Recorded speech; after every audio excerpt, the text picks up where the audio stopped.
जय श्रीराम। शुक्लांबरधरं विष्णुं शशिवर्णं चतुर्भुजं प्रसन्नवदनं ध्यायेत् सर्वविघ्नोपशान्तये।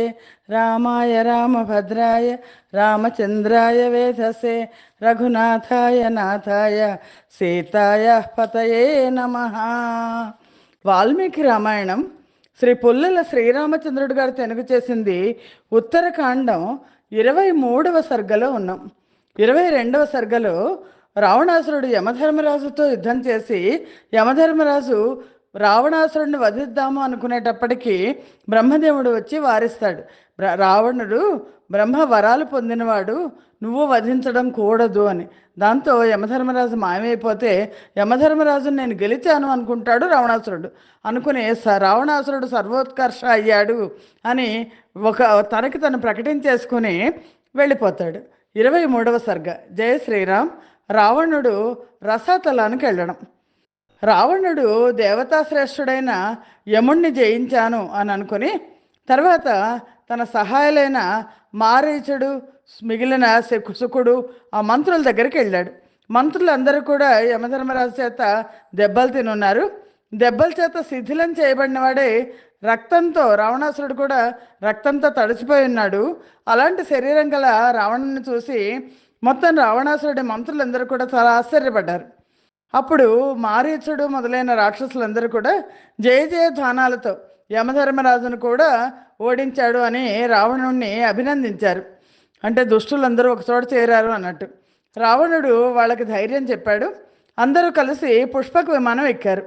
తర్వాత రావణుడు రసాతలానికి వెళ్దామని అనుకున్నాడు. ఎందుకంటే రసాతలంలో దైత్యులు, ఉరగులు వాళ్ళందరూ కూడా అక్కడ నివసిస్తున్నారు. దైత్యుల, ఉరగుల సముదాయాలకు నివాసము. రసాతలం వరుణుడి చేత రక్షించబడేది. అందుకని వరుణుడిని, దిక్పాలకులందరినీ కూడా ఓడిద్దామని అనుకున్నాడు. కాబట్టి వరుణుడి చేత రక్షించబడుతుంది కాబట్టి సముద్రంలో ప్రవేశించాడు రావణుడు. రావణుడు వాసుకు పాలించుతున్న భోగవతిపురికి వెళ్ళాడు. నాగులను తన వశం చేసుకున్నాడు. మణిమయపురానికి వెళ్ళాడు. అక్కడ వరాలు పొందిన నివాత కవచులు అనే దైత్యులు నివసిస్తున్నారు. రావణుడు వాళ్ళ దగ్గరికి వెళ్ళి మామూలుగా అందరితో అన్నట్లే, మీరు నన్ను ఓడిపోయినట్టు ఒప్పుకోండి, లేదా నాతో యుద్ధానికి రండి అని పిలిచాడు. బలశాలులైన అక్కడున్న ఆ దైత్యులందరూ మంచి బల పరాక్రమాలు కలిగిన వాళ్ళు. అందువల్ల వాళ్ళందరూ కూడా ఆయుధాలు కలివాళ్ళు, ఉత్సాహవంతులు, యుద్ధంలో అత్యధికమైన మదం ఉన్నవాళ్ళు. క్రోధావిష్టులైన ఆ రాక్షసులు, దానవులు ఒకరికొకరు శూలాలు, త్రిశూలాలు, వజ్రాయుధాలు, పట్టిసాలు, ఖడ్గాలు, గొడ్డళ్ళు మొదలైన ఆయుధాలతో అటు దైత్యులు ఇటు రాక్షసులు వీళ్ళిద్దరూ కూడా యుద్ధం చేసుకుంటున్నారు. అలా ఎంత కాలం యుద్ధం చేశారంటే ఆ విధంగా వాళ్ళు యుద్ధం చేస్తూ చేస్తూ చేస్తూ ఉంటే ఎవరూ గెలవలేదు, ఎవరూ ఓడవలేదు. పైగా సంవత్సర కాలం పైగా గడిచిపోయింది. ఎవరికి జయం కానీ అపజయం కానీ జరగలేదు. అప్పుడు బ్రహ్మదేవుడు ఏంటంటే, వీళ్ళు ఇలా యుద్ధాలు చేసుకుంటుంటే అది సరైన విధానం కాదు సృష్టికి.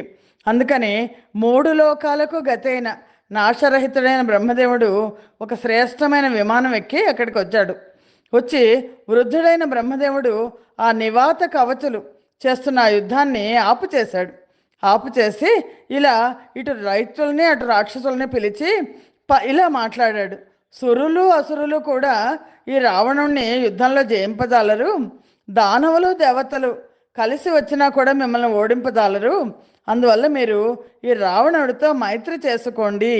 మిత్రులైతే అన్ని భోగాలను పంచుకొని కలిసి అనుభవించవచ్చు కదా, సందేహం లేదు అని బ్రహ్మదేవుడు బోధించాడు. అటు నివాత కవచులు, దైత్యులు, ఇటు రాక్షసులకు కూడా ఏడాది అయిపోయింది, యుద్ధం చేస్తూనే ఉన్నారు. విజయము లేదు, అపజయము లేదు. దాంతో వాళ్ళు ఏంటంటే, సరే అగ్ని సాక్షిగా స్నేహం చేసుకుందామని అనుకున్నారు. రావణుడు అగ్ని సాక్షిగా అక్కడ ఉన్న నివాత కవచులతో స్నేహం చేసుకొని చాలా సంతోషించాడు. ఎందుకంటే యుద్ధం ఆగిపోయింది, రావణాసురుడు గొప్పవాడైనట్టుగా భావించాడు. భావించి న్యాయానుసారం వాళ్ళ నుంచి నివాత కవచులు ఎప్పుడైతే స్నేహం చేసుకున్నారో వాళ్ళు 1 సంవత్సరం పాటు రావణాసురుడికి ఇతర రాక్షసులందరికీ కూడా వాళ్ళకి అందరికీ కావాల్సిన భోగాలన్నీ ఇచ్చారు. న్యాయానుసారం వాళ్ళ నుండి పూజలు అందుకుంటూ 1 సంవత్సరం అక్కడే ఉండి తన పురన్నందులాగానే లంకలోగలాగానే చాలా సంతోషంగా ఆనందంగా గడిపాడు. ఆ మణిమయపురంలో నివాత కవచులకు అనుగుణంగా ప్రవర్తించుతూ వాళ్ళ దగ్గర చాలా మాయలు, నివాత కవచులకి మాయా యుద్ధాలు అవి వచ్చు. 100 మాయలను నేర్చుకున్నట్టు రావణాసురుడు. నేర్చుకొని వరుణుని పురం కోసం అన్వేషిస్తూ రసాతలం అంతా సంచరించాడు. తర్వాత కాలకేయుల నివాసమైన అశ్మనగరానికి వెళ్ళాడు. వెళ్ళి బలంతో దృప్తులైన ఆ కాలకేయులందరినీ చంపాడు. ఆ కాలకేయులకు సహాయం చేయడానికి శూర్పణఖ భర్త వచ్చాడు. అప్పుడు శూర్పణఖ భర్త తన బావ బలవంతుడు, బలం చేత తృప్తుడు అయిన విద్యుజ్జిహ్వుణ్ణి ఖడ్గంతో ఖండించేశాడు. సొంత బావ అయినప్పటికీ కూడా, సొంత చెల్లెలి భర్త అయినప్పటికీ కూడా తన శత్రువులకు సహాయం చేశాడు అనే కోపంతో కోపిస్తూ రావణాసురుడు విద్యుజ్జిహ్వుణ్ణి వధించాడు. యుద్ధరంగంలో నాలుకతో నాకేస్తున్నాడు విద్యుజ్జిహ్నుడు రాక్షసులందరినీ కూడా. అందుకని ఆ విద్యుజ్జిహ్నుడిని జయించి ముహూర్త కాలంలో వాళ్ళ కాలకేయులు 400 మంది దైత్యుల్ని కూడా చంపేశాడు. తర్వాత తెల్లని మేఘంలాగా ఉన్న కైలాసంలాగా ప్రకాశిస్తున్న దివ్యమైన వరుణుని గృహం దగ్గరికి వెళ్ళాడు. వెళ్ళి అక్కడ నిలిచి అక్కడ కామధేనువుని చూశాడు. కామధేనువు పాలను స్రవిస్తోంది. ఆ కామధేనువు కారుస్తున్న పాల వల్లే క్షీర సముద్రం ఏర్పడింది. రావణాసురుడు అక్కడ రుద్రుని వాహనమైన మహావృషభానికి తల్లి అయిన కామధేనువును చూశాడు. ఆ కామధేనువు నుండి పుట్టిన క్షీర సముద్రం నుండి చల్లని కిరణాలు కలవాడు, రాత్రిని కల్పించేవాడు అయిన చంద్రుడు జన్మించాడు. అందుకని ఆ క్షీర సముద్రాన్ని ఆశ్రయించుకొని ఆ నురుగును భుజించి మహర్షులందరూ జీవిస్తుంటారు. స్వధను భుజించు పితృదేవతల స్వధ కూడా దీని నుండే పుట్టింది. లోకంలో సురభి అనే పేరుతో ప్రసిద్ధమైన ఆశ్చర్యకరమైన ఆ కామధేనువుని చూసి రావణాసురుడు నమస్కారం చేశాడు. ఎందుకంటే కామధేనువు కావాలని అడగలేదు. నమస్కారం చేసి ప్రదర్శనం చేసి అనేక విధాలైన సైన్యాలు రక్షించుతున్న దాన్ని అక్కడ వరుణుడి గృహంలో భయంకరంగా ఉన్న ఆ భవనంలో ప్రవేశించాడు. పిమ్మట అనేక జలధారలతో వ్యాప్తమైన నిత్యానందంతో కూడిన శరత్కాల మేఘంలాగా ఉన్న వరుణుడి శ్రేష్టమైన గృహాన్ని చూశాడు. అయితే ఇక్కడ రావణాసురుడు కుబేరుణ్ణి జయించాడు, యమధర్మరాజుని జయించాను అని అనుకున్నాడు. వరుణుడి గృహానికి వెళ్ళాడు. అతడు యుద్ధంలో వరుణుడి సైన్యాధ్యక్షులు ఉన్నారు, ఆ సైన్యాధ్యక్షులందరినీ చంపేశాడు. వారి ప్రహారాలన్నీ తినేసేట. తర్వాత ఆ యోధులతో శీఘ్రంగా వెళ్ళి మిగిలిన వాళ్ళతో మీరు ఆస్తో చెప్పండి, రావణుడితో యుద్ధం అన్నా చేయమని, లేకపోతే ఓడిపోయాన్ని ఒప్పుకోమని. అతనికి యుద్ధం ఇవ్వండి లేదా భయం లేదనైనా చెప్పండి అని అంజలి ఘటించి జయించబడినాన్ని ఒప్పుకోండి అని అన్నారు. అంటే ఇంతలో మహాత్ముడైన వరుణుడి పుత్రులందరూ వచ్చారు, పౌత్రులు వచ్చారు. వాళ్ళు బలాధ్యక్షులైన గోపుష్కరులు కోపంతో బయలుదేరి వచ్చారు.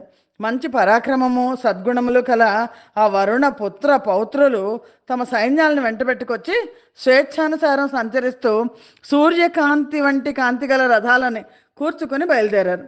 వరుణుని పుత్రులకు బుద్ధిమంతుడైన రావణునికి భయంకరమైన రోమాంచజనకమైన యుద్ధం జరిగింది.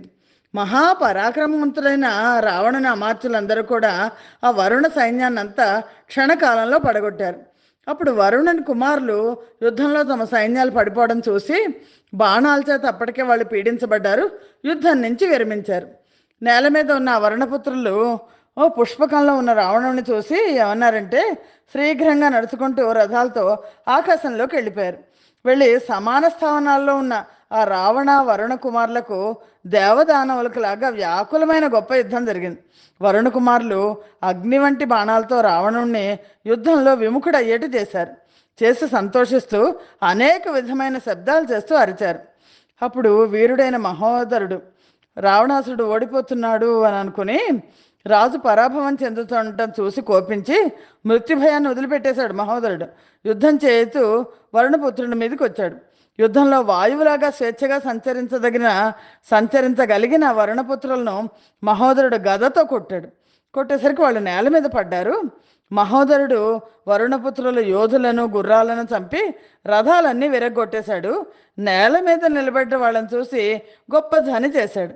మహోదరుడు కొట్టేసరికి అశ్వాలతోనూ శ్రేష్టములైన సారథులతోనూ సహా ఆ వరుణపుత్రుల రథాలన్నీ నేల మీద కూలేయి వరుణుని సూర్యులైన కుమారులు రథాలు విడిచి ఆకాశంలో నిలిచి సహజంగా వాళ్ళు ప్రతిభావంతులు మళ్ళీ యుద్ధాన్ని కొనసాగించారు. ధనస్సులు సిద్ధం చేసుకొని మహోదరుణ్ణి భేదించి కోపించిన వాళ్ళే అందరూ కలిసి యుద్ధంలో రావణుణ్ణి చుట్టుముట్టారు. కోపించిన వాళ్ళ ధనస్సుల నుండి బయలుపడిన వజ్రాయుధం లాంటి చాలా భయంకరమైన బాణాలతో రావణుణ్ణి మేఘాల పర్వతాన్నిలాగా చీల్చారు. అప్పుడు కోపించిన రావణుడు ప్రళయ కాలాగ్నిలాగా విజృంభించి వాళ్ళ మర్మస్థానాలందు భయంకరమైన బాణ వర్షాన్ని కురిపించాడు. ఎదిరింప శక్యము కాని ఆ రావణుడు స్థిరంగా నిలిచి విచిత్రములైన ముసలములను వందల కొద్ది భల్లబాణములను పట్టిసములను శక్తులను గొప్ప శతఘ్నులను వాళ్ళ మీద రావణాసురుడు ప్రయోగించాడు. ఆ విధంగా వరుణుడి కుమారులందరూ కూడా చెదరగొట్టబడ్డారు. ఇలా చెదరగొట్టబడిన పాదచారులైన ఆ వీరులు మళ్ళా శీఘ్రంగా యుద్ధం చేయడానికి అతని మీదకి వచ్చారు. తర్వాత ఆ ఆయుధ వర్షం చేత నడుస్తూ యుద్ధం చేస్తున్న వర్ణపుత్రులు గొప్ప బురదలో చిక్కుకున్న 60 సంవత్సరాల వయస్సు గల ఏనుగులు ఎలా అయితే నడవలేవో అలా నడవలేక క్షీణించారు. గొప్ప బలం కల రావణుడు క్షీణిస్తున్న వ్యాకులులైన వరుణపుత్రులను చూసి సంతోషంతో పెద్ద మేఘంలాగా ధ్వని చేశాడు. తర్వాత అతను గొప్ప ధ్వని చేస్తూ చేతికి అందిన ఆయుధాలతో జలధారాపాతంలాగా మేఘంలాగా వరుణ కుమారులను కొట్టాడు. యుద్ధ పరాన్ముఖులై నేల మీద పడిన వాళ్ళందరినీ వాళ్ళ మనుషులు యుద్ధ రంగాల నుంచి ఇంట్లోకి తీసుకెళ్ళిపోయారు. అప్పుడు రావణుడు వారితో వరుణుడికి చెప్పండి అని చెప్పాడు. అంటే ప్రహాసుడు అనే వరుణుని మంత్రి రావణుడికి నమస్కారం చేసి, నువ్వు ఎవరిని యుద్ధానికి పిలుస్తున్నావు మహారాజు? ఆ వరుణుడు జలాధిపతి అయిన వరుణుడు సంగీతం వినడానికి బ్రహ్మలోకానికి వెళ్ళాడు. అందుకని ఓ వీరుడా, రాజు లేనప్పుడు నువ్వు వ్యర్థంగా ఇక్కడ యుద్ధం చేసి ప్రయోజనం ఏముంది? ఇక్కడ ఉన్న వీరులైన వరుణుని పుత్రులను ఓడించే ఉన్నావు కదా. వరుణుడు బ్రహ్మలోకంలో ఉన్నాడు, వరుణుడు కావాలంటే నువ్వు బ్రహ్మలోకానికి వెళ్ళు అన్నాడు. అనేసరికి రావణాసురుడు వరుణుడు ఎలాగో అక్కడ లేడు, మొత్తం తనే గెలిచాడు అని తన పేరు రావణాసురుడే అందరిలోకి గొప్పవాడు అని చేటుకు పేరు చెప్పుకొని సంతోషంతో ధ్వని చేస్తూ వరుణలోకం నుండి వెళ్ళిపోయాడు. రావణుడు ఏ దారిని వచ్చినో ఆ దారినే మరలి అంటే రసాతలం నుంచి మళ్ళా లంకాభిముఖుడై ఆకాశ మార్గంలో వెళ్ళాడు. జయ శ్రీరామ్. శ్రీమద్ రామాయణ మందలి ఉత్తరకాండలోని 23వ సర్గము సమాప్తము. స్వస్తి ప్రజాభ్య పరిపాలయంతాం న్యాయేన మార్గేణ మహిం మహిషాః. గోబ్రాహ్మణేభ్య శుభమస్తు నిత్యం. లోకాః సమస్తాః సుఖినో భవంతు. సర్వం శ్రీరామార్పణమస్తు. జయ శ్రీరామ్.